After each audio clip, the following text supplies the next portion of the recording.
So welcome back, everybody. Before we move on to the lecture itself, I just wanted to quickly remind you of some of the practicalities and technicalities.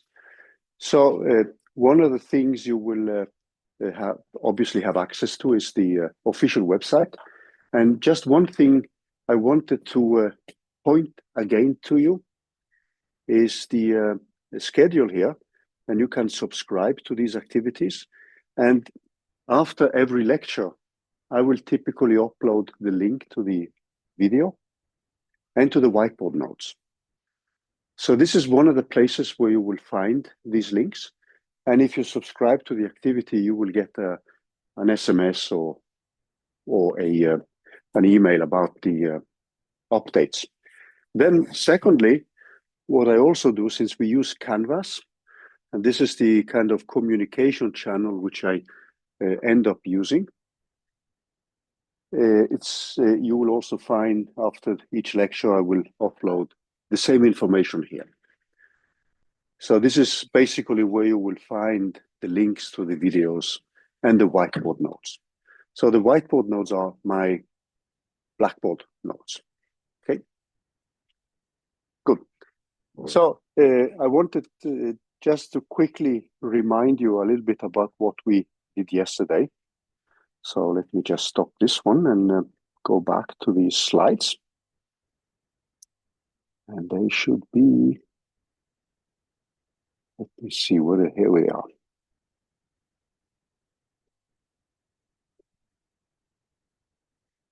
You will also find these slides, or the links to the videos when the slides are updated every week. You will also find the same links here. So you have 3 places where you will find the links. So the exercises today are essentially exercises which deal with some basic linear algebra. And we will have an exercise session after this one, so you should feel free to whether you want to do them here or whether you want to do them in your offices or in your reading hall or wherever.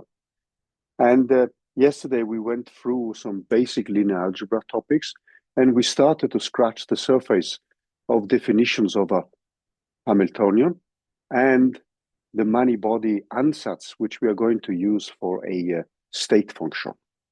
So I will often call what we often loosely call wave function for state function, because wave function is often restricted to the solution to the time-dependent problem. So it has both the spatial and the temporal dependence. So this is just to be a little bit picky, but sometimes I will mix wave functions, state functions, etc. Okay, so I'm going to switch over to the whiteboard. Yesterday, when we went through these linear algebra aspects, we ended the lecture with a discussion of one possible way to make an ansatz for the wave function or the state function. And this is an ansatz for fermionic systems, which is given in terms of a determinant. So today we are going to motivate why this determinant pictures for a system of fermions is a useful ansatz and what it implies mathematically. So we are going to end the lecture today with definitions of expectation values, transition probabilities, and other quantities which we need to evaluate in this course. So let's go back to the whiteboard and bring up roughly where we ended yesterday. So as I said yesterday, we had a long repetition of some basic linear algebra properties. And the systems which we are going to look at are systems mainly composed of spin half particles, which we call fermions. And when you have a system of fermions and the total spin adds up to being a half integer, then we call this for a fermionic system, which are the most common systems we are going to deal with in this course. And in that case, the wave function should respect what's called the Pauli principle. And the Pauli principle was actually Pauli's first approach to explain the periodic system. The Pauli principle has been tested experimentally throughout the whole century without finding violations of the Pauli principle for this type of systems within the experimental uncertainties which we have.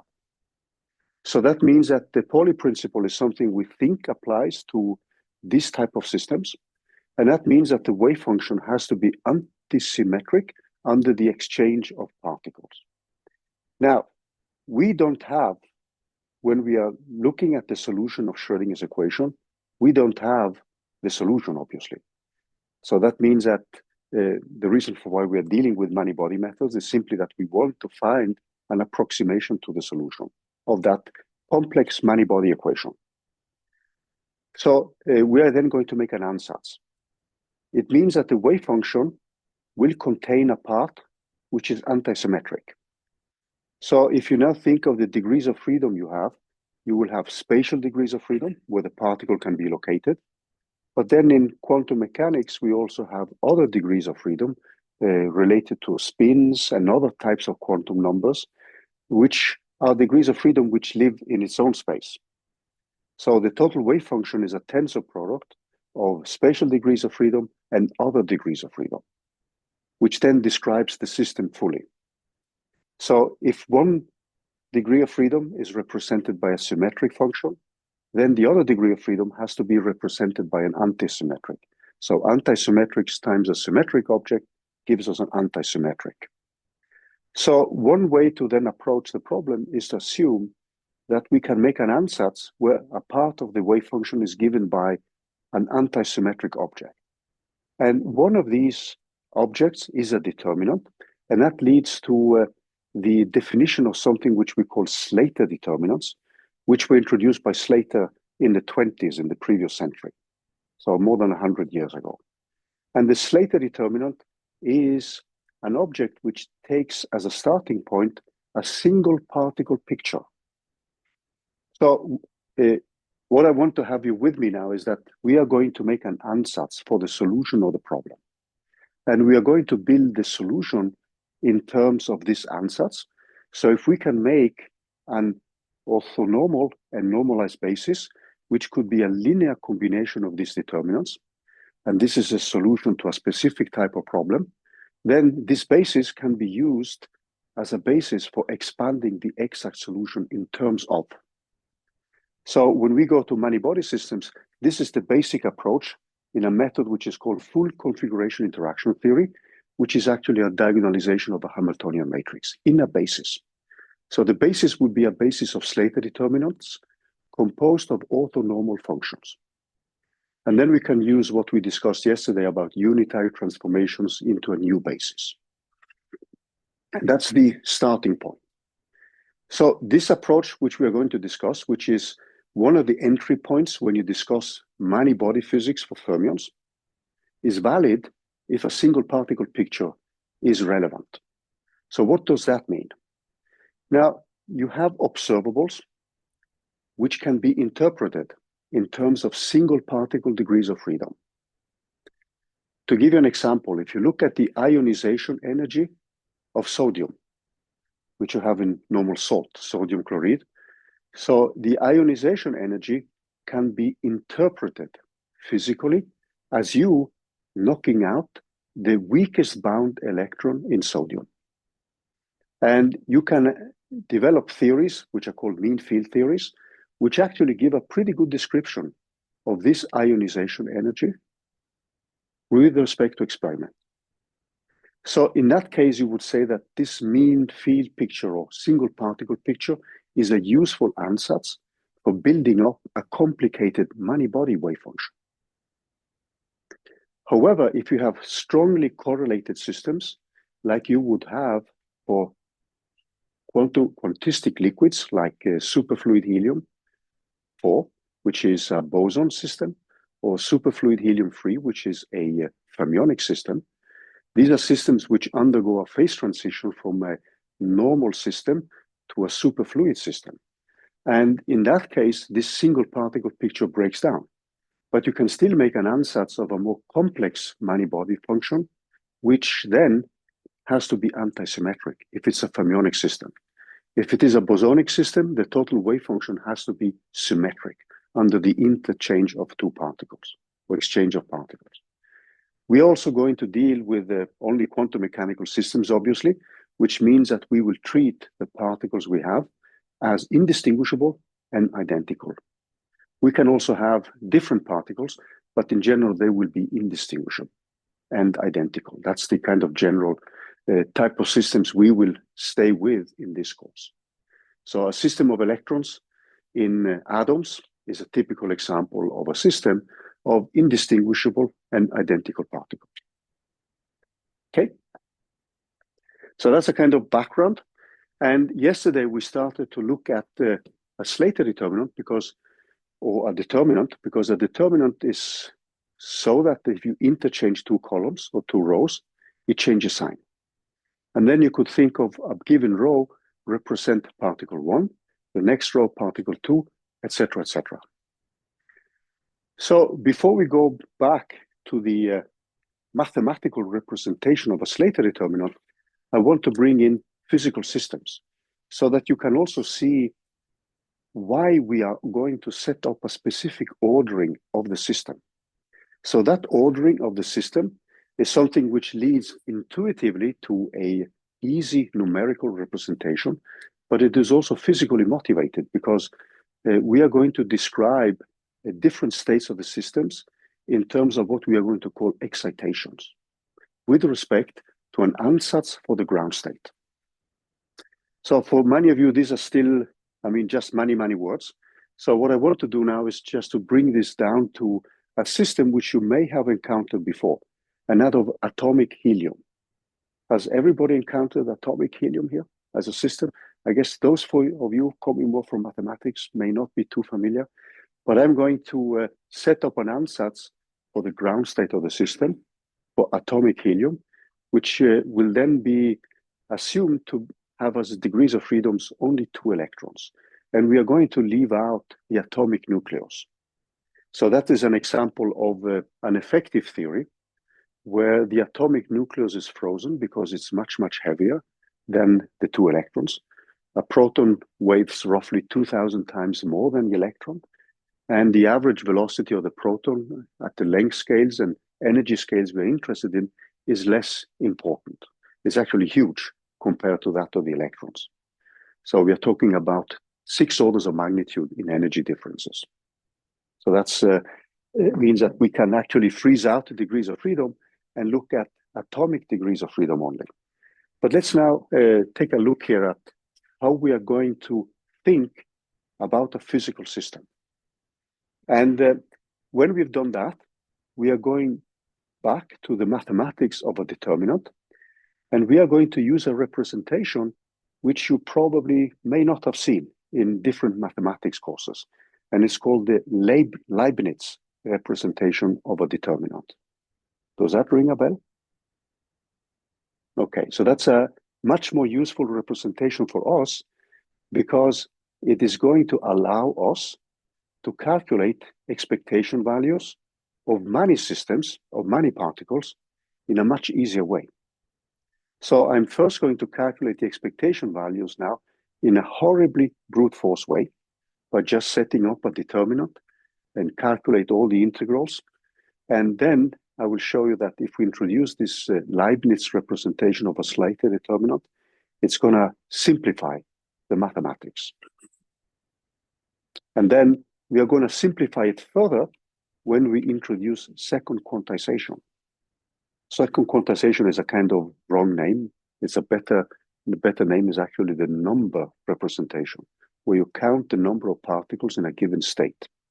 And the spatial degrees of freedom are left out in terms of integrals, which then include all the spatial degrees of freedom, which are pre-calculated.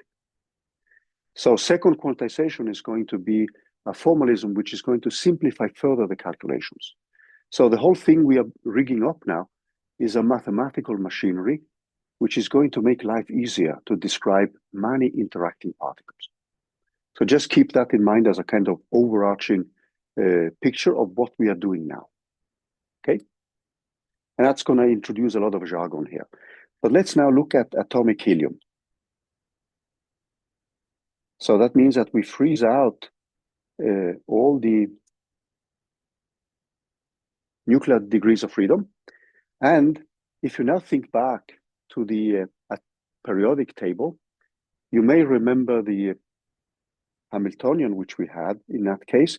So we have a Hamiltonian H0 now, which is going to be a sum of single particle parts. So we have I equal 1 up to n. So when I use the uppercase letter n, this is going to stand for the number of particles from now and on. And in this case, the number of particles is going to be equivalent with the number of electrons. So in this case, we have a Hamiltonian, a single particle Hamiltonian, which acts on particle I. So this operator, when we write it out now for atomic physics, so if you go back to a course like Physics 2140, or if you've done quantum chemistry and you've studied atomic systems, this contains kinetic energy. And later we are going to use atomic units and natural units, which means that h bar is going to be set to 1, masses to 1. So we're going to scale away all the constants. And this contains now, so this x of I has now a second derivative. This is kinetic energy. And then there is a single particle potential. This is something which we will often call an external potential, which is the one which traps the particle. So in our case, the external potential here is the field which is set up by the atomic nucleus. So in this case, this V external of x of I is then given by minus, is an attractive one from the atomic nucleus. This is a charge of the atomic nucleus. And this R of I is the distance from a given electron to the atomic nucleus. And you're assuming simply that the atomic nucleus is at rest because it's much heavier than the electrons. So that's an approximation. So you could think of an atomic nucleus here with a given charge. And then you have this lonely electron here, which feels an attraction due to the fact that this is composed of opposite charge particles. So the distance here is this Ri, and we use the atomic nucleus as a center. And Ri is actually with this as a center. If you think of this as your coordinate center, this R of I is simply the value of xi plus yi, if we are in 3 dimensions, plus z of I. Okay? Does this ring a bell? Seen this before? Right. Now, this is a problem which we can solve analytically.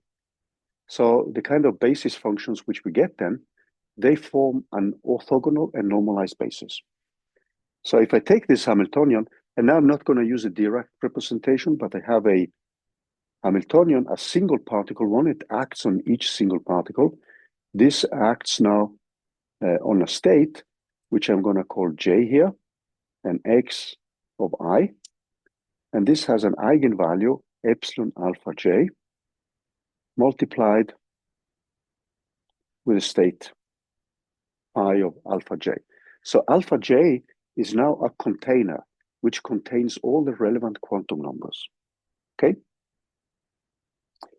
So if we now break this down, so this alpha j, let us break it down here of x of I, because this is given by an analytical solution. So this is a tensor product now of a spatial part, which depends on quantum numbers alpha j, and a radial dependence for that given particle I. So in this case, we have 2 electrons. So this is electron 1 and electron 2. And this is a tensor product with the spin degrees of freedom. And you remember that this variable x, which we defined yesterday, contains spin and the spatial degrees of freedom. So there is a spinor here, since this is a spin half object, which now depends on sigma j and m sigma j here. So this is the spin part. And the spin part here is often just written in terms of a spinor or 0, 1. And we would often sloppily just use spin up and spin down as a more compact label. Okay? And this is then for the spin of particle I. So we just put an I in here to indicate that this is a specific particle with that specific quantum number. Now, what does this look like? Now, this can be broken down. And you know that since we are in 3 dimensions, we have 3 quantum numbers because we are solving a boundary value problem, which gives us one constraint per dimension. So if you were in 1 dimension, you would have 1 quantum number. If you are in 2 quantum numbers, etc. From the spatial degrees of freedom. Because the particle has some boundary conditions, which in our case means that the wave function has to go to 0 when the distance goes to infinity. And this is given by quantum numbers like n, which is the nodal quantum number, the number of nodes, or the number of times the wave function crosses 0. So where the wave function changes sign. And then we have orbital momentum.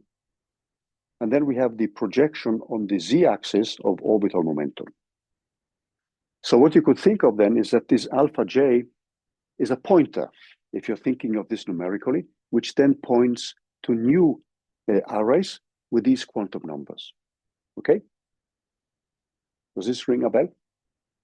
So this phi alpha j is actually given by a Hermite polynomial, which depends on n and l, and depends on Ri, the absolute value. It has a spherical harmonics, which you may have encountered or not. And this is often written like y, and this depends only on L and ML, and the angles, theta and phi. And it's finally multiplied with a factor which guarantees that the divergence, when R goes to 0, which you have here, is cancelled by a corresponding divergence in the kinetic energy. So if you write the kinetic energy in polar or spherical coordinates, you will see why this problem does not have a solution in 1 dimension. Because in 2 and higher dimensions, there is a factor of 1 over r in front of the derivatives in the kinetic energy. And that 1 over r factor cancels the divergency, which you have here. And that imposes a specific form on your wave function, which goes like E times some constant, which is actually the Bohr radius in atomic physics, times R of I. So when I write R like this without a vector, that is an absolute value. That's a scalar. So just going back to what we had here, right? I hope it's not too pedantic, but I want to bring this up because this is going to serve as an example for the way we are going to order our states. And that has consequences not only numerically, but it has consequences for the analytical calculations of what we are going to do now. Okay. Say again? Phase factor? This rho? Oh, yeah, no, the y? That is a spherical harmonics. No, is it an L maybe? This is an L, yeah. No, I mean the multiplication. This one? Yes. Yeah, this is just multiplied with. Right, right. This whole term. Minus. E to the minus. Yeah, the expression is like a phase factor. No, this is an exponential. There's not a phase actually, because it just contains constants here. Yeah. So it depends. It would have been a phase factor if there was an angle dependence. Yeah, how do you define this sort of, where does it come from? It's making it clear, I guess. How I define the exponential here? Yeah, No. yeah. Why does it work? I guess. Okay, so if you think of the differential equation you have, you can think of, so when you look at the kinetic energy, when you rewrite that in polar or spherical coordinates, there will be a term, so let's just take that as a small digression, which goes like minus 1 over r d dr multiplied with your wave function. And then there are additional terms, and there's a minus c over r, and plus other terms which are constants. Now, what you are interested is the limit when r goes to 0, because there is a divergence here, and there is a divergence here. Now, you're making an ansatz for the wave function that the derivative is constant at 0. So this is an ansatz you're making, which leads to the whole machinery and the mathematics of Hilbert spaces. And this is also something you would infer from physics, because the kinetic energy is finite, so it should not diverge. So when you look at this equation here, when you take the limit, these are the two terms which would survive. So this would also have a phi here, like that. So if you then multiply away the 1 over r term, like that, then you're left with two terms which you want to cancel, which in this case is plus c times phi. And this is a differential equation we know how to solve. This is just the standard exponential solution. So that means that phi has to be equal, in this case, e to the minus c times r, multiplied with some constant here, which we just call for c. So that puts, so actually, by looking at the differential equation you have, you can, based on the physics, which in this case says that the energy has to be constant, it should not diverge. There are no physical examples of that in our known world. Then you put in you have an additional constraint on it, that the derivatives or higher derivatives should also be constants when r goes to 0. Then you have two divergences which you have to cancel, and that puts a minimal constraint on the solution. So the solution has to have this as one specific form for that specific potential. I sort of like the whole system Yeah. and then you just try to get the mathematics. Yeah. So the whole mathematics of Hilbert spaces was in a way developed after many of these postulates in quantum mechanics came. That's very fascinating. You have experimental discoveries, which then relate to theoretical frameworks, and then you can later find it's like with deep learning. So the mathematics of deep learning is a field which has emerged after neural networks became so popular. And now people are trying to understand why they work so well. That's another typical example where you suggest methods or theories, but you don't have a strict mathematical foundation for it.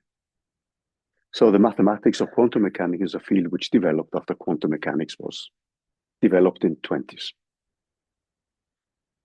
But you can think of this, if you go back and you look at this as a differential equation, you can actually solve that without thinking of too much physics, but you can think of that as a boundary value problem.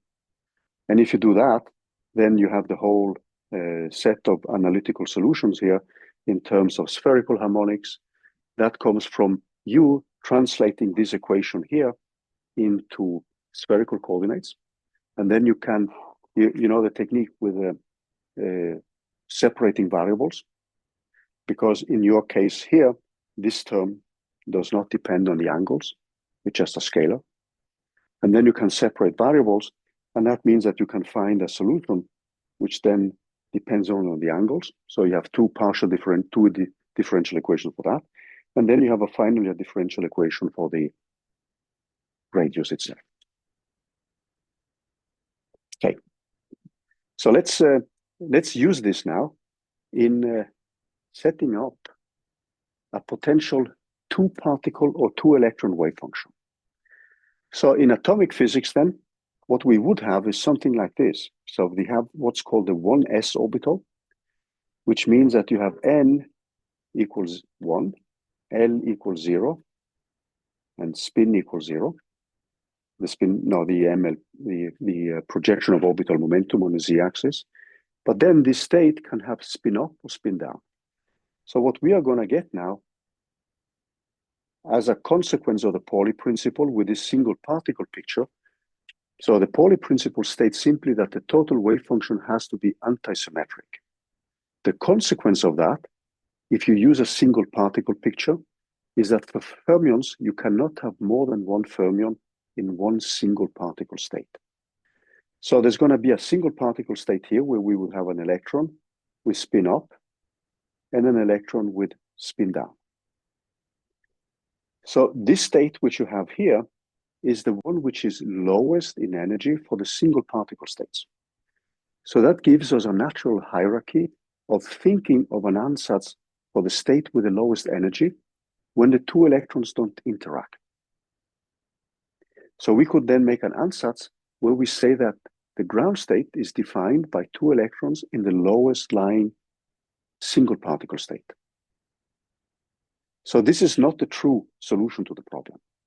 But then we know that we have additional single particle states if we solve the hydrogen problem. So when people built up the periodic table, they actually started with the hydrogen solution.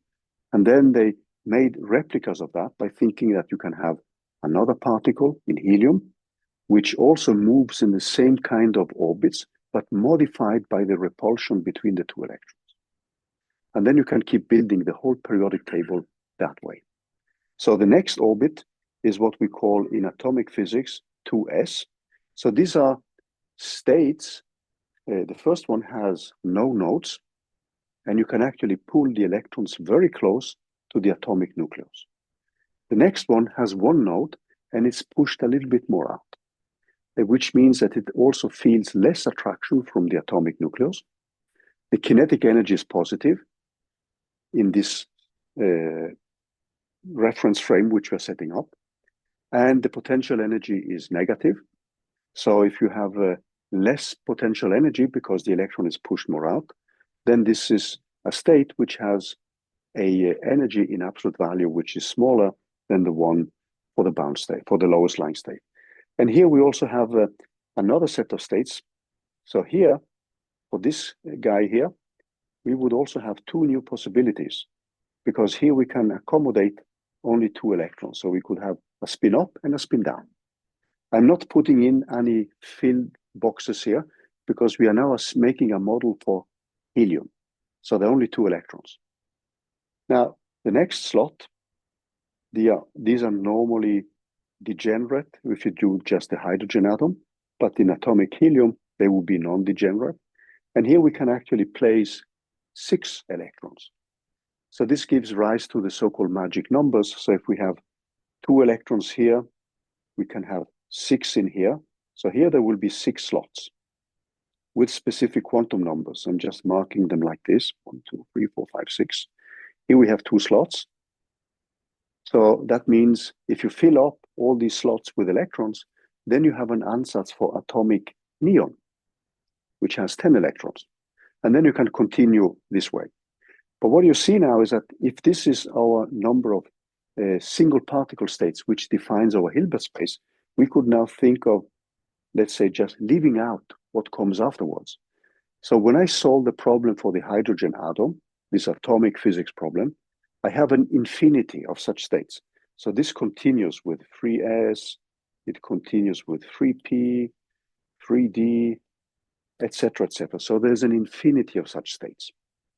So what I'm going to do now is simply to make an ansatz where I'm going to ignore all the other ones and simply say that I'm only looking at the 1s states. And I'm going to make an ansatz for the wave function for atomic helium and its ground state. Okay? Does this sound plausible? And what you would do then is that you will have a numbering here. Because when you're going to encode this, this could be box number 1, box number 2, box number 3, 4, and I'm going to put alpha 1, alpha 2, since I used alpha as a collective container for different quantum numbers. And here I could have alpha 5 and all the way up to alpha 10. So you could just think of this as boxes or as a vector, which then acts as a pointer and it points to all the other relevant quantum numbers. So when I go into the box alpha 2, then I'm going to pick spin down and n equal 1, l equals 0, and ml equals 0. Okay? So if we go back to the notation which we had, this is my state now. And now I'm making an ansatz for the ground state. So the full Hamiltonian is H, which is H0, plus an interaction here. Now let's just define this interaction in a loose way. without specifying it. In this case, it's going to be the Coulomb interaction between two electrons, and that's going to give rise to repulsion. But we are just going to write it in a generic way as I less than J with N here. So we are not double counting, and also the two particles cannot be at the same place. So we are just going to write this generically as Xi and Xj. So this is a double sum. The only assumption we're going to make now is that there is an important symmetry. This is going to be useful when we're going to run the calculations. This is pretty common for most of the physical interactions and the models of physical interactions which you will meet. You can look at the gravitational force, you can look at the Coulomb interaction, etc., etc. So it means that this interaction here is actually going to be mainly, in most of the cases we are going to look at, as something which depends only on the relative distance between two particles. So the most common situation is something like this. So which means that we have Ri minus Rj, which is now given by x1 minus x2 squared plus y1 minus y2 squared, and plus finally c1 minus c2 squared. And you see immediately then that v of Ri minus Rj is equal to v of Rj minus Ri. So this is the spatial dependence of the interaction. Now you can have more complicated interaction which depends on spins. If you're doing quantum chromodynamics, you have dependence on particle types, you have gluons, quarks. If you're doing nuclear physics, you have bosons and fermions interacting with each other, and then it's much more complicated. But for the type of problems we are going to stay with mainly here, this is a type of interaction which we will deal with. And we will essentially stay with what we call a two-body interaction. So two-body, because we have two particles interacting at a time. And we are going to assume that the more complicated interactions can be neglected. If you're doing nuclear physics or particle physics, that cannot be done. But in atomic physics, molecular physics, solid state physics, condensed matter physics, you can actually neglect more complicated interactions beyond two-body. Okay, any questions? So what we are going to do now is to make an ansatz for the ground state. And I'm going to put a 0 here because this is going to represent the ground state, the lowest lying state. And this is an x1, x2. And we are going now to show that this ansatz we're going to make is an eigenstate of this operator. So this is going to have, this is an uppercase letter epsilon times phi 0 of x1, x2. So with the ansatz we have, I'm going to show you that this epsilon 0 is going to be the sum of I equal 1 up to n equal 2 of epsilon alpha I, where this is alpha I1 plus epsilon alpha 2. And these epsilon, the small epsilon alphas, they are the eigenstates of xi acting on this state, which we defined as a solution of alpha I of xi of epsilon alpha I phi of I xi. So this wave function here, so we are going to show this now. This wave function is an ansatz for the exact wave function.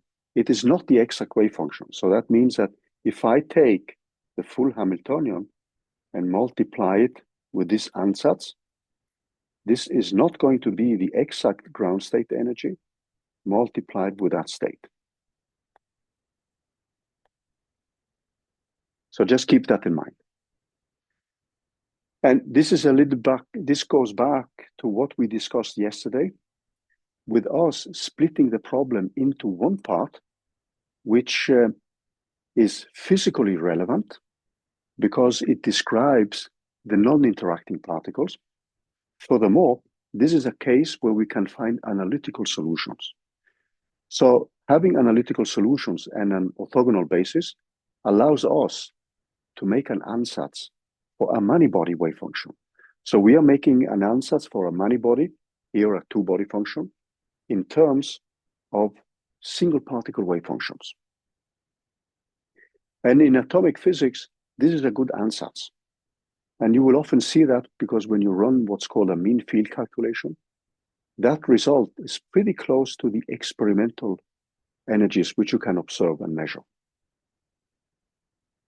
Okay, any questions? So the ansatz we are going to make is that of a determinant. So let me set that one up. So this phi 0, x1, x2 here is going to be given, there is a normalization factor. And this is a wave function which is antisymmetric under the exchange of two particles. So it's going to have a phi alpha 1, particle 1, a phi of alpha 2 of particle 2 here, minus, and then we have exchanged the two. So the box alpha 1 is now filled with the x2, and then we have alpha 2 here. So these are indistinguishable particles. So in a way, what we are setting up is a wave function which is antisymmetric for two indistinguishable particles. Now, this is something you can rewrite as a determinant. And if we do that, you can rewrite it like this. You see that immediately if you have alpha 1. So the way I'm going to organize it is that I have the columns represent a given particle, particle 1. And the next column is obviously particle 2 here. And the rows indicate the quantum numbers which each particle can be in. Now, the reason for why you also have this strange thing here is that particle 1, you don't know if particle 1 is in this box or if it's in that box because they are indistinguishable and identical. So the way you've set up the wave function here is to take into account that they are indistinguishable and identical. And the wave function has to be antisymmetric under the exchange of two particles. If this was a symmetric function, which would apply for bosons, then you would have a plus here. That would be symmetric under the exchange of two particles. And you would actually have to write for system of bosons a function like this, because that would give you the correct function due to the symmetries of the interaction. So this is, has a name here, and it's called a Slater determinant.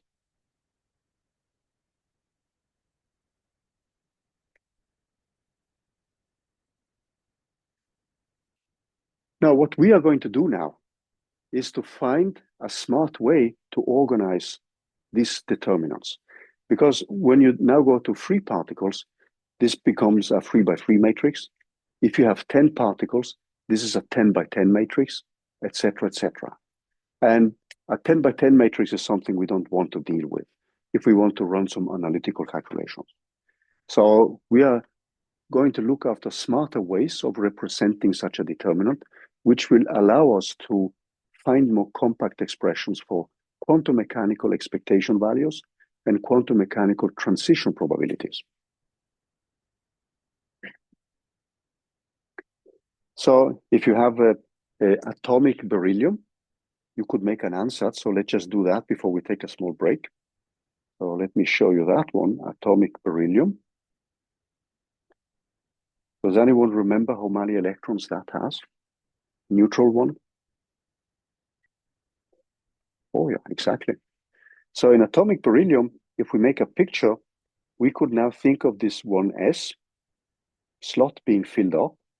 So we have a alpha 1 here, alpha 2, there's a spin down state. And then we have the next one, which is a 2s, and where we can have 2 more electrons. So we would call this slot for alpha 3. and this for alpha 4, and that points to the relevant quantum numbers.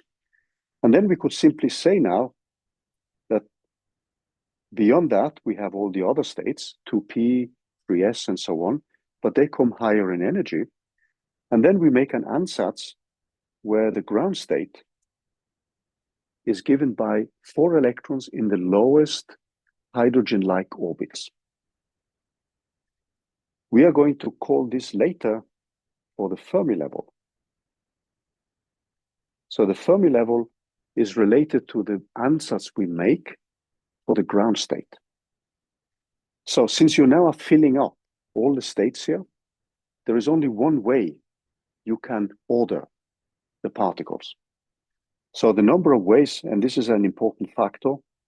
So we have, in this case, we have n, number of particles equal 4, and little n, which is the number of single particle states.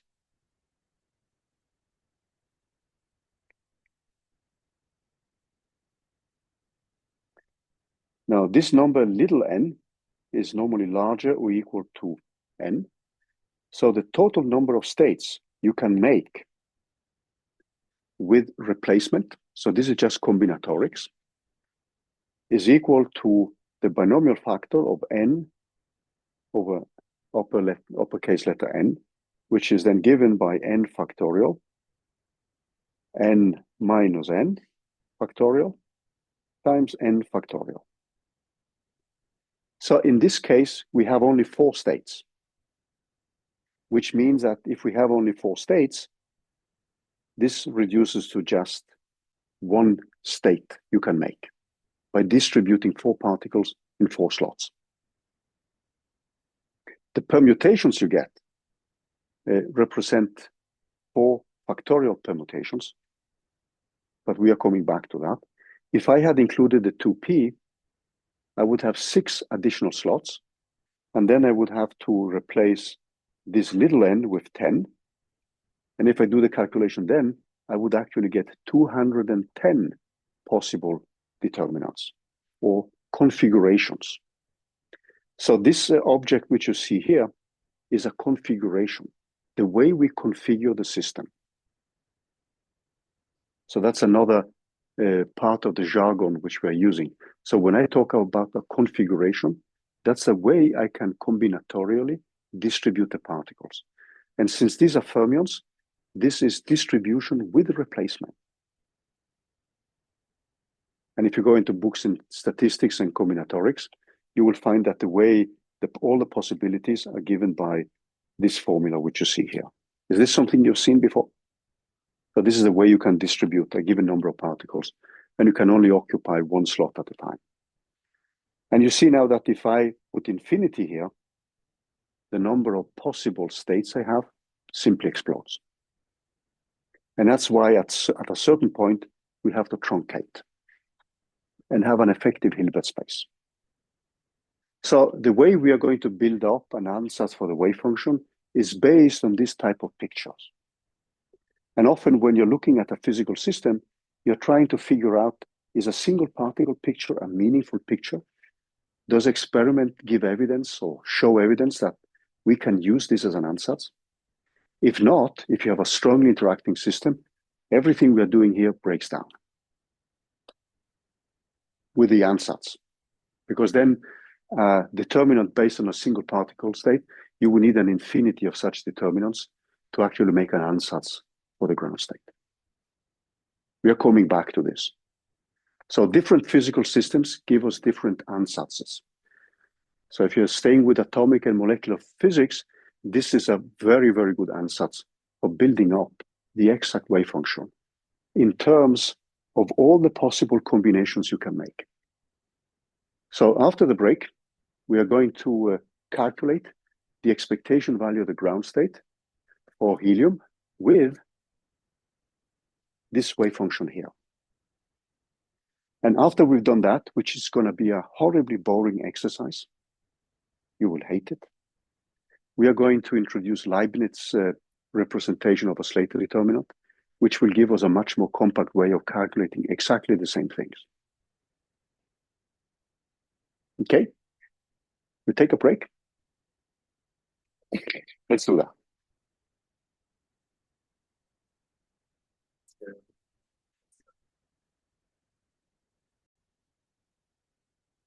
Okay, welcome back, everybody. And what we are going to do now is, after this kind of introduction to the system, is to try to calculate expectation values. And we are going to do this in the most brute force way we can think of. And that is simply to set up an expectation value using the quantum mechanical definition of an expectation value.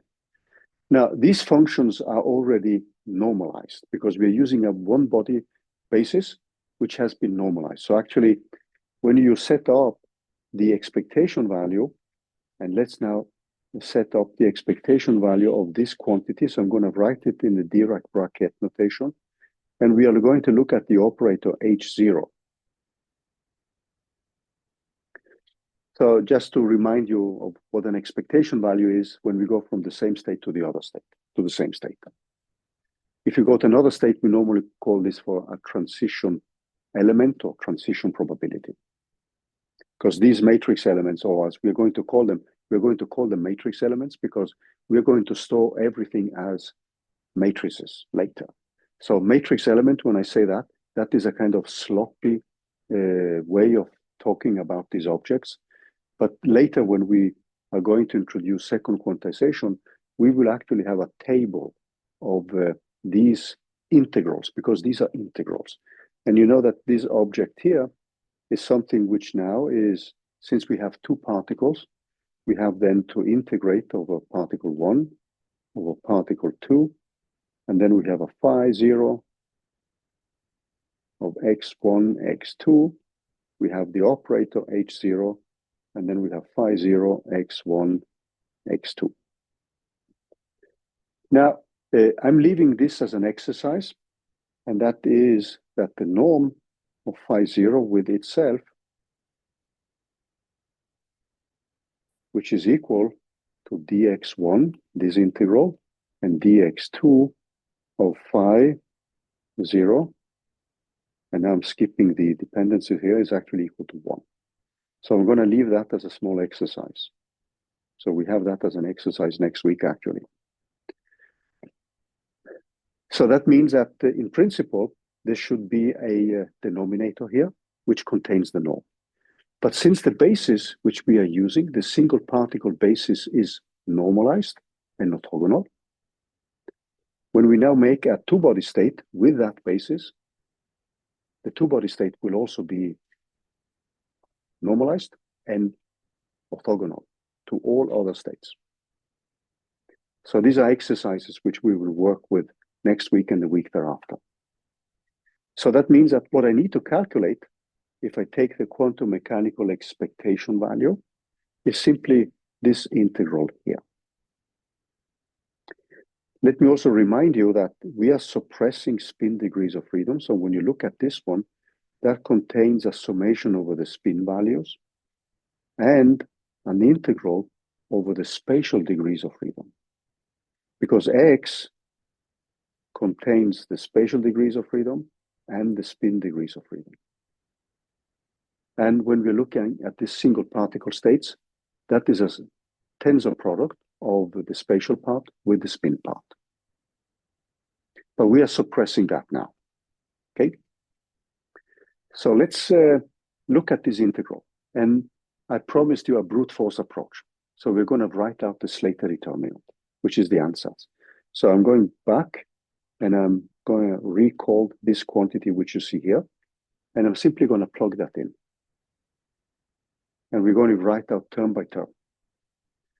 And then you will see that if we do a three-particle object, you won't like it if I were to ask you to do that. And you wouldn't gain a deeper insight. And that's why we're going to introduce Leibniz formula for the determinant. Okay, so let's do it in the stupid way, or the straightforward way. And let's write down the integrals. dx2. Now I'm going to set up. So the factor of a half is 1 over square root times 1 over square root of 2.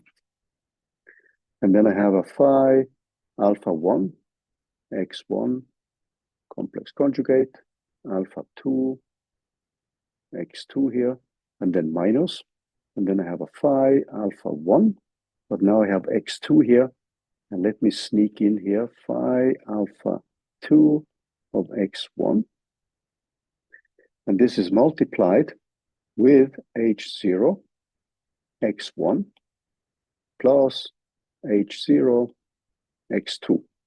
So this one acts on particle 1, and the other one acts on particle 2. And these are one particle operators.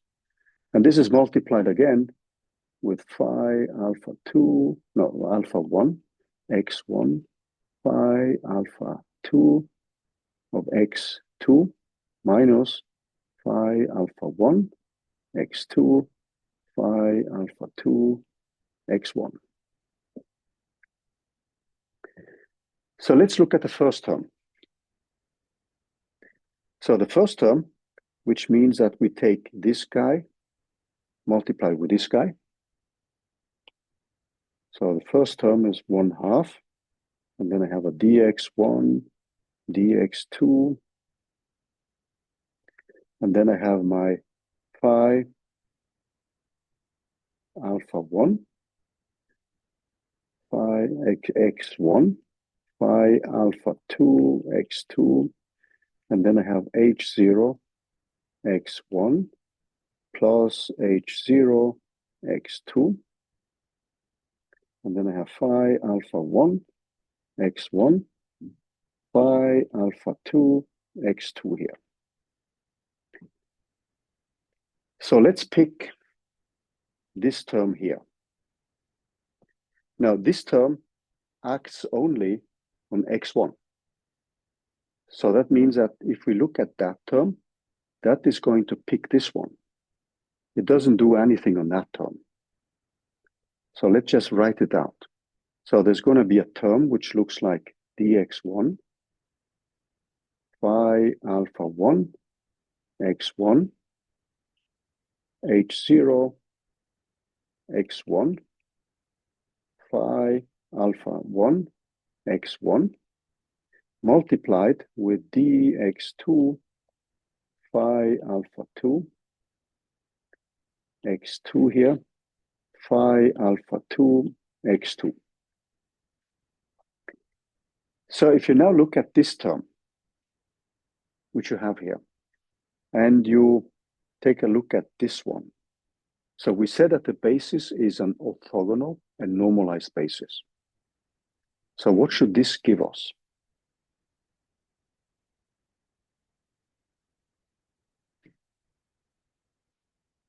Yeah, 1, because this is the definition of the norm, the single particle norm. So the basis which we have, phi alpha I x j, is an ONB basis. Yeah. Say again. The inner product values, how is it defined in general? Is it the L1? Yeah, no, it's an L2, right? It's L2? Yeah, yeah. Okay. The wave function is it belongs to the L2 noise. Yeah.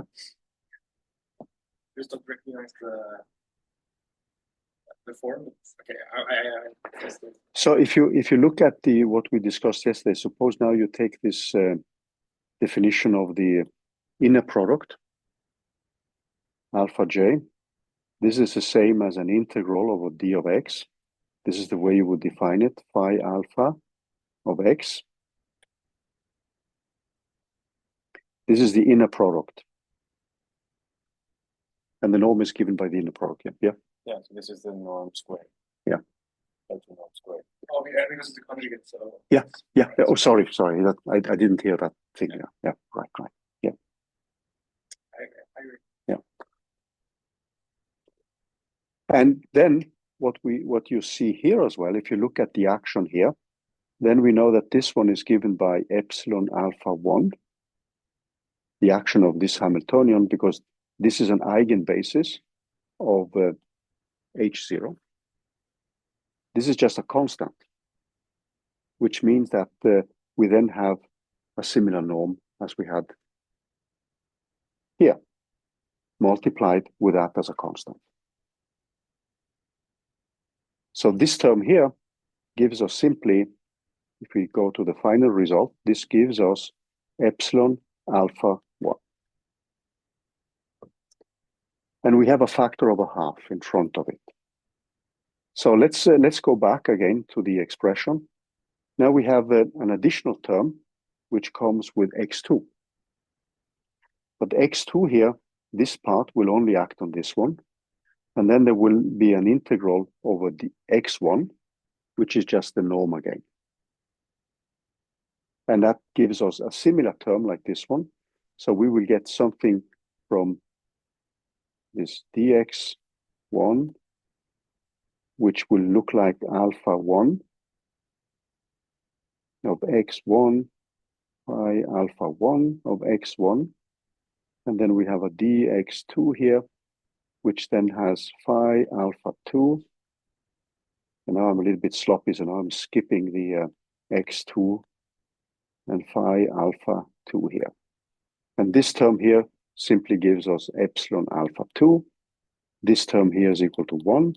And then the remainder here, when we take out the constant, is also 1. So the term which you see here, the first term, gives us 1/2 times epsilon alpha 1 and epsilon alpha 2. So let's look at one of the cross terms. So now we're going to take this one and multiply that term here with this term here. So let's take a look at that specific term. So let's just look at what we are going to call as a cross term. And then you will see that the other cross term is going to give us exactly the same result. So we will have a factor of a half.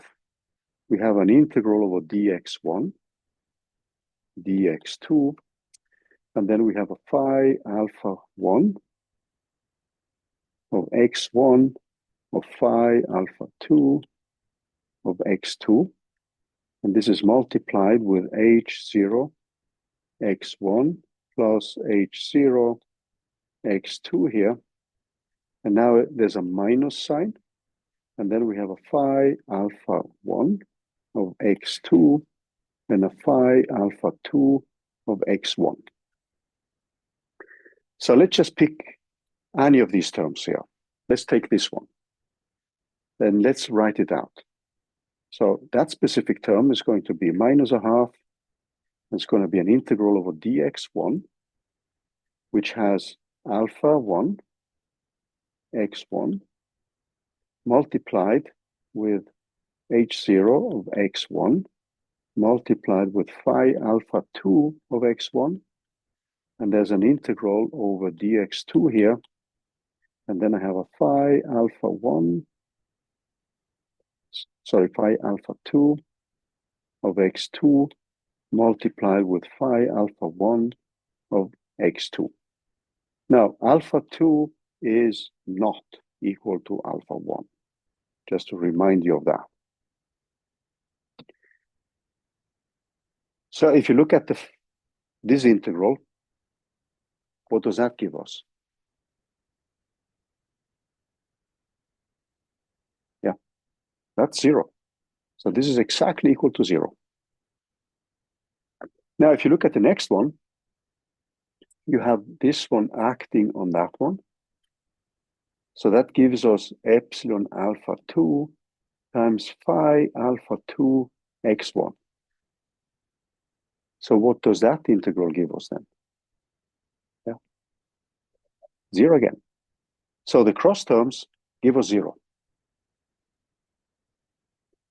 So the only term so that means that if I now go back here and I take this term multiplied with that term, that will also give us 0.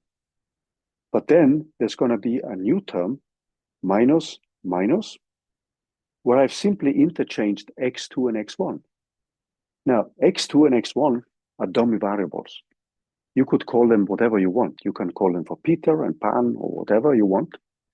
And you see now that if I, in this second part, this one multiplied with that, if I just flip x1 and x2, I get the same as when I multiply this one with that one. So the last term here, this one multiplied with that, is going to give me exactly the same as I got here. So I'm going to get a half plus a half.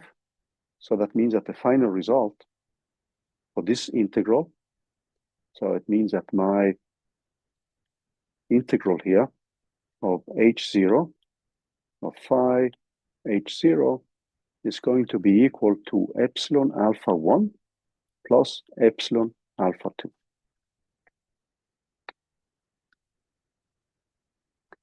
In general, for a system with n particles, and this is what we are going to show later, with n particles, with this specific ansatz, we would get phi 0 h0 of phi 0, which is going to be equal as sum over all the particles which are present and epsilon alpha I. And then I have defined these alpha i's already. So these are already defined quantities. Okay? Yeah? What exactly are you iterating over in the intervals? Like what is the space you're iterating over in the integral, or? The space now is the space over all positions where the particle can be and all the spins of the particles. I mean the space you're iterating over in the intervals. Is it defined in a specific way, or? Oh, we haven't defined that yet, but typically what you would have if you have, let's say, this hydrogen-like wave functions, is that you would have x would typically be in minus infinity to plus infinity. And y would be, if you're in 2 dimensions, it would be the same. And then the spins, which are discrete values, could be spin up and spin down, plus 1/2 and minus 1/2. So that would be 2 values. If you have a total spin free half, you would have 4 possibilities, and so on. Just space. Yeah. Yeah. We use the Lebesgue integral then? Say again, is it the Lebesgue integral you're using? Yeah, that's correct. That's correct. Yeah. So these are things which are discussed in this quantum computing course in mathematics, right? When you define these integrals. There's almost no integrals in this. Okay. Because we, so I'm going to set in a definition now. So when you look at that specific integral, which we set up, so if we take a phi alpha I, this specific state, and then we have a one-body operator, phi alpha I, this is actually going to be given by an integral of dx, and x can be both spin degrees of freedom and spatial degrees of freedom. And then I have a phi alpha I of x, and then we have the operator and acting on these states. And if these are eigenstates of that operator, this is just a constant plus a normalization integral. So we are going to use a more compact notation. We will often write this as alpha I of h0 of alpha I. So this is the more compact notation which we will use throughout the course. And sometimes we skip alpha if there is no ambiguity and we just write I.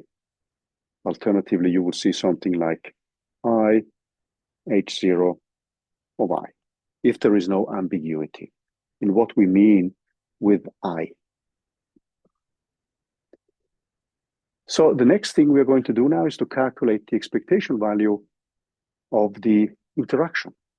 So let's do that.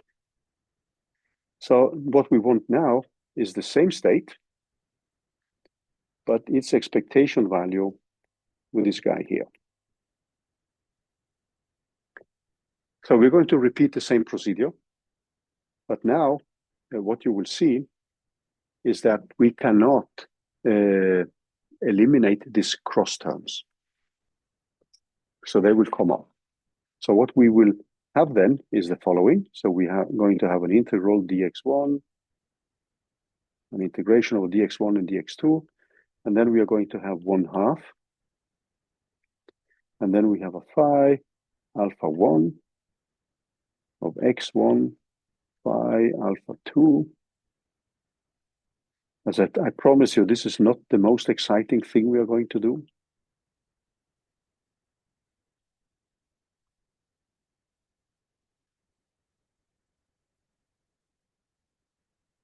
And then we have an interaction piece, which is x1, x2 here. And this is multiplied with a phi alpha 1, x1, phi alpha 2 of x2. No, sorry, not the complex conjugate here. There. Minus phi alpha 1 of x2 and phi alpha 2 of x1. Okay, now we're going to look at the two terms first. So let's look at this term multiplied with that. And then we are going to take this term here multiplied with this term. So we take that one and that one simultaneously. Let's take these ones first. So not the cross terms, okay? Because then we are going to notice the following. So we are going to get a dx1, a factor over half, dx2 here. There will be a phi alpha 1, phi alpha 2, and then I have a vx1, vx2, and then I have a phi alpha 1. And now I'm skipping x1 and x2 just for simplicity. So this term here, we can't do anything with this one before we know what the wave functions look like and what the interaction looks like. So we just leave that like this. And we're going to use a shorthand for this one. So the whole expression here is something which we are going to call or label as alpha 1, alpha 2 of v, alpha 1, alpha 2. Now the next term has also plus as a factor of a half, but now we have to be a little bit careful because we have interchanged alpha 1 here. There's an x2, and there's a phi alpha 2 here with an x1. We have the interaction x1, x2, and then I have a phi alpha 1 with x2 and a phi alpha 2 with x1. Now, there's one thing which I said in the beginning is that the basic assumption we will make about these interactions is that Vx1 is actually equal to Vx2, x1. So the interaction normally depends on the relative distance only. So what happens with this term if I interchange x1 with x2? So x1 and x2 are just dummy variables, right?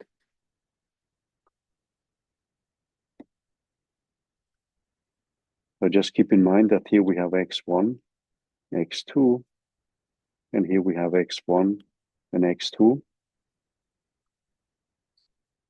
What happens if I just interchange x1 and x2? Just keep, are they the same?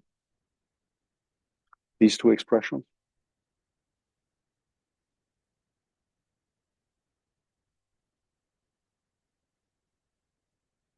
They are the same, right? So I have two equal terms. So I have a half plus a half. So that gives me simply this expression here.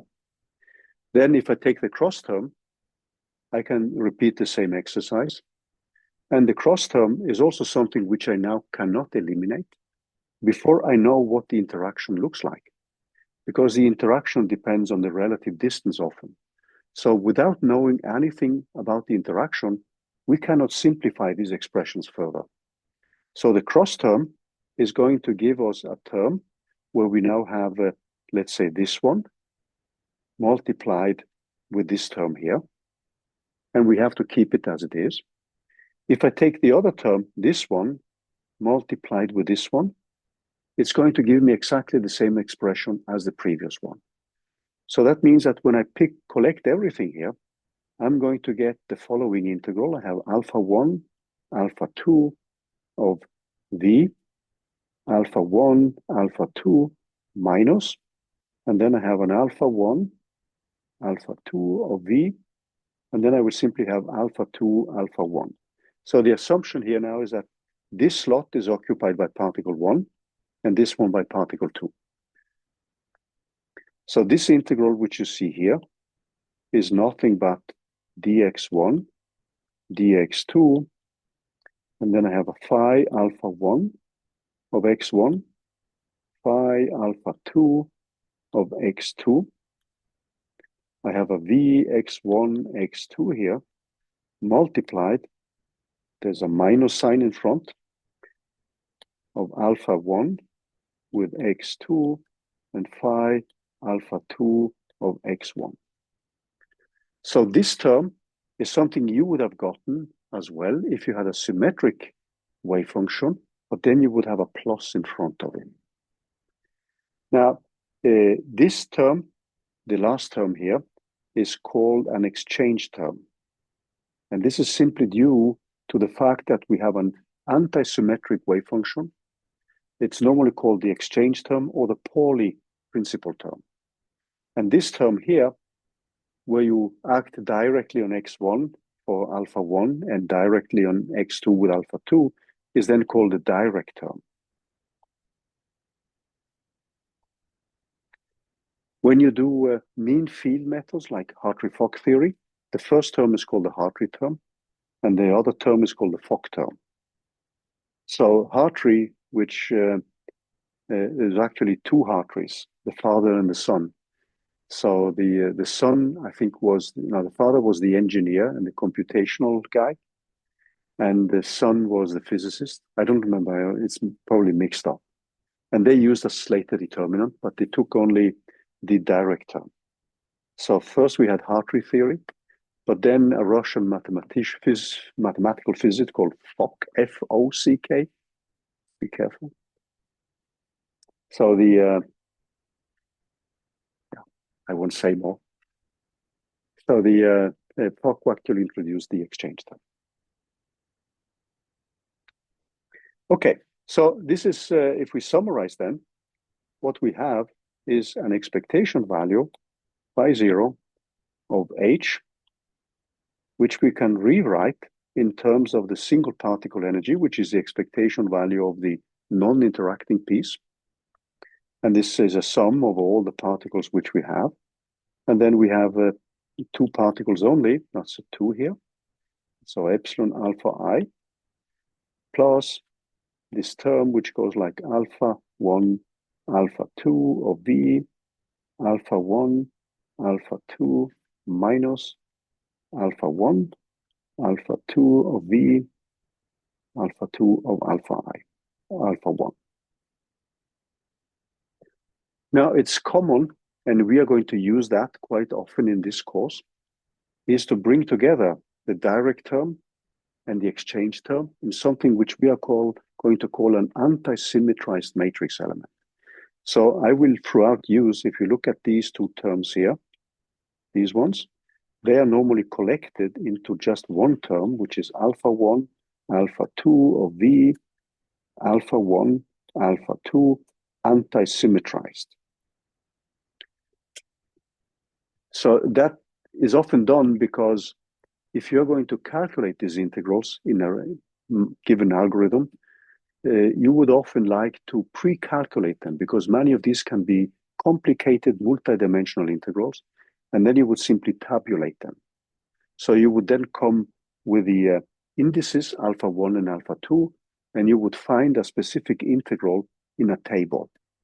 And now you see why this is being called a matrix element, because you're going to store these in terms of the configuration. So that could be an E, an I, and this could be a configuration J. So you would then typically store it as a matrix Vij, for instance. And then you would fetch the indices I and J and look it up in a table. So the kind of recipes you end up with depends on the type of interaction you have. In atomic physics, you will often find it more convenient to calculate these on the fly when you're implementing a given many-body method, because you can develop recursive methods for finding the integrals. So one of the bottlenecks in many-body physics, so one of the first bottlenecks, is to be able to evaluate this one in a reliable way. So sometimes if you have a good basis like the harmonic oscillator and a Coulomb interaction, these integrals have analytical expressions. You also have analytical expressions for other types of interactions, but that's not always the case. And that means that they can be quite laborious to calculate these integrals. So one recipe then is to calculate them and store them. And you would typically store them as matrices. So the jargon, which you will hear again and again, is that I will often refer to these integrals as matrix elements, because you translate everything into a table, and then you have a many-body methods where these are pre-calculated. So when we come to second quantization, that is the case, because second quantization is a way to represent a state where you have frozen out the spatial degrees of freedom. So like the spatial degrees of freedom would then enter into the calculation of these integrals. Okay, so if I say matrix elements, then you know what I'm meaning. So this quantity which you see here, this anti-symmetrized guy, it's actually not so difficult to see that it has some specific symmetries. So you can actually tabulate, and I'm just going to set this up in a more generic way. So you could think of different states here, alpha K and alpha L, anti-symmetrized, and I will often just for short, as a shorthand, write it like IJ, V, K, L, where this points to specific quantum numbers. And this has a symmetry, which is easy to see when you look at the two integrals involved, the direct and the exchange term. So if I interchange these two guys here, then this is one symmetry. So you see now that if you are looking up in a table, the indices I, J, K, L, and you have interchanged J and I, then you know that you would have stored everything like this. So it's pretty common to actually store this as I less than J and K less than L, which means that if you then have a J which is larger, you can simply use this specific symmetry. So you would just store it in one specific order, and that saves space, and it makes it easier to find the matrix element as well, or the integral. So this is also equal to minus Ij V K L K, anti-symmetrized. And this is again equal to Ji V Lk, anti-symmetrized. So this is gives us a more compact notation. Now let's move to many particles. And this is where you would hate actually setting up the Slater determinant in the same kind of brute force way as we did here. So that means that we need a more compact way of representing the determinant. Okay? So let us now assume that we have a general state, which now depends on x1, x2, up to xn. So in principle, this would be a state which is given by all the possible permutations. So when you have a 3x3 determinant, there are actually 3 factorial permutations. You have 6 possibilities. In this specific case, we are going to have a phi alpha 1 of x1, and this goes all the way down to phi alpha n of xn. And then we would have, till the final one, we have a phi alpha 1 of xn. And this goes all the way down to phi alpha n of xn. So what? Yeah. Oh, so sorry, it should be x1, sorry. So the first column is particle 1, the second particle 2, etc. Thanks, I didn't, it's easy to translate wrongly from your notes. So what we would have then is a given set of slots which refer to quantum numbers. So we would have alpha 1, alpha 2, and this goes all the way up to alpha n. But we said that we had in principle an infinite basis. So this would define the lowest lying states in energy for the non-interacting case. But then we have new states. So there would be an alpha of n plus 1. And this continues. And now I'm going to put up something which I'm going to call alpha d, which we defined yesterday. So d is the number of single particle states which we include in our calculations. That means that we are in principle making a truncation because this goes to infinity. And we cannot deal with infinities, obviously. So this is the hierarchy which we are going to use in order to define a determinant. Which means also that typically you would have a state like an alpha 1 here, where you have an energy epsilon alpha 1. There is a new state, alpha 2 here. You have an energy alpha 2. And typically what we have is that alpha 1 is more bound than epsilon alpha 2, epsilon alpha 3, etc. And this continues up to some alpha n, which has an energy epsilon alpha n.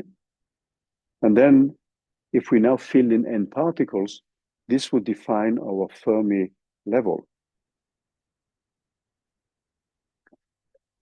But then we have a new set of states above here, and this goes in principle up to infinity.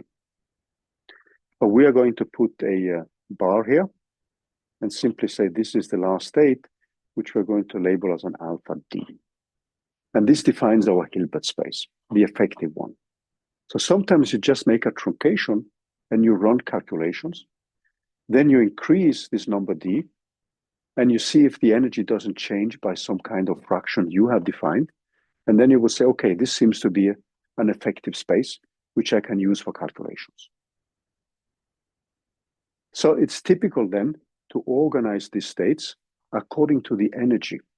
And that gives you a meaningful starting point for defining a single particle basis and an ansatz for the ground state of the system in terms of the non-interacting system. Okay?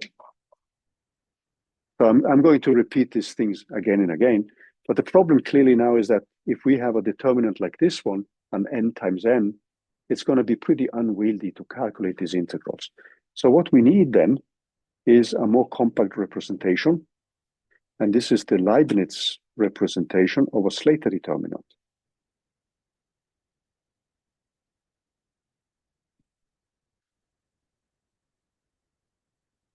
So before we do that, let me just set up a 2x2 determinant, okay? So the 2x2 determinant, just to warm up, is now given in terms of A11 times A22. I'm going to call this the zero permutation. So we have not permuted columns here. But then there's a new term, which goes like A21 and A12. So I'm going to call this a permutation of 1 with 2. So I'm interchanging 1 with 2 here.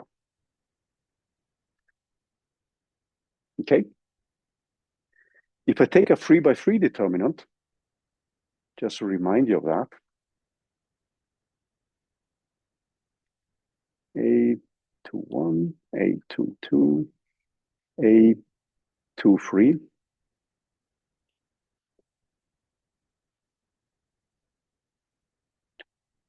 This is going to be given if I take this minor coefficients, then I have an A22, A23, A32, A33. Then I have minus A12 multiplied with A21, A23, A31, and A33. And there's a final term plus A13. And it's not so important. I'm just going to fill in terms here. But let's look at the first term which we have. So the first term is going to be A11 times A22 times A33. So the first term here, I will have A11, A22, A33. So when you have a 3 times 3 determinant, you're going to have 6 possibilities of permuting 1, 2, 3. And you see that there are 6 terms here, right? But then you have a minus, so you're making a change. You keep A11, but you flip 2, 3, 2, and 3. So you could write this as 1, 2, 3. This as 1, 3, 2. And then you see the pattern for all the other ones, right? Is it okay if I just leave that out? The thing I wanted you to note here is that you can reorganize everything in terms of the diagonal elements.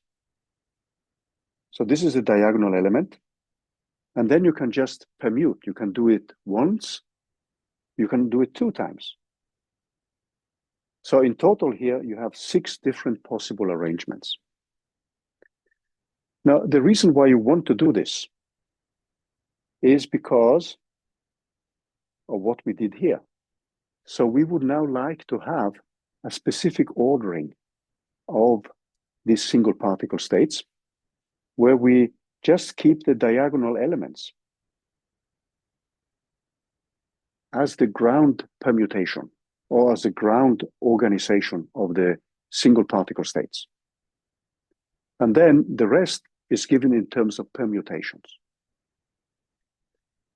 So let's just use Leibniz definition of a determinant, and let's stop there today.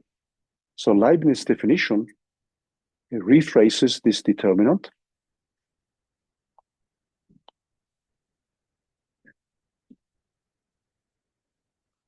So a det A of a matrix is then given as a sum over all the possible permutations you can have. So if you have a 3 by 3 determinant, you have a 3 factorial, which is 6 possibilities. And you see that when you perform the multiplications here, right? So you have 2 from this subdeterminant, 2 from the next one, and 2 from the next one. So this is 6 possibilities. With a 2 by 2, you have 2. So you can actually rewrite this in terms of the permutations P, element in the permutation group, where n is the possibilities of number of permutations. Then there's going to be the sign. So if you have an even number of permutations, you get plus, which then would correspond to, let's say, what you have here. You have 0. Here you would get 2. You get a plus. And in case you have a minus, you have an odd number of permutations. So this sign of the number of permutation is then simply either plus or minus 1, depending on whether you have an even number or an odd number. And this is then multiplied by all the matrix elements which you have by using the diagonal ones. So you have a basic ordering. So I here, so you would then have a matrix element where you have an A, and then you would permute. So this is often written as a P acting on the state, on that matrix element I, and then you have an I here.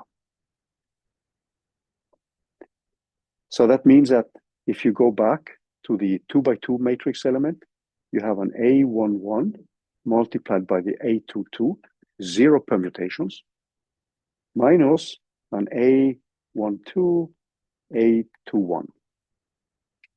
So one of these is then changed. And then, so this compact notation is actually going to be interesting because this kind of permutation, which you see here, gives us an operator which also commutes with the Hamiltonian.